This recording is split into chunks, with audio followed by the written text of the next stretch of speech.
एखाद्याला आपण पटकन बोलून जातो की तुपात टाका किंवा साखरेत घोसाळ्यांचा कारल्यासारखा कडूपणा काही यांच्या अंगी असतो, तो जाणार नाही. तर खरं सांगायचं झालं ना, का तीच माणसं एकदम निर्मळ मनाची असतात.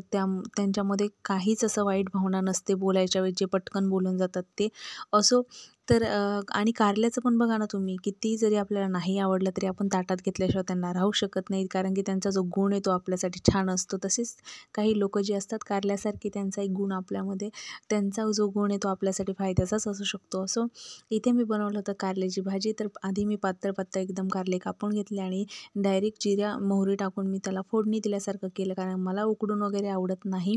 आणि मी आधी तुम्हाला पाहिजे ते मसाले तुम्ही ॲड करू शकता. त्याच्यामध्ये तेल थोडंसं जास्त टाकायचं आणि मी आधी जे खोबरं, लसूण आणि शेंगदाणे भाजून घेतले होते त्याचं मी जाडसर कूट बनवून त्याच्यामध्ये ॲड केलं आणि नंतर चिंच आणि गुळाचं थोडंसं पाणी पण ॲड केलं आणि म्हणजे चवीला एकदम भन्नाट लागतं हे.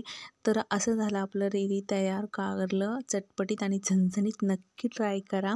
आणि हो, कारल्यासारखी लोकं जर आयुष्यात असतील ना, तर त्यांना प्लीज बाजूला करू नका, कारण की तीच आपल्यासाठी खूप महत्त्वाची असतात आणि आपल्याला कधीच मागे ओढणार नाही.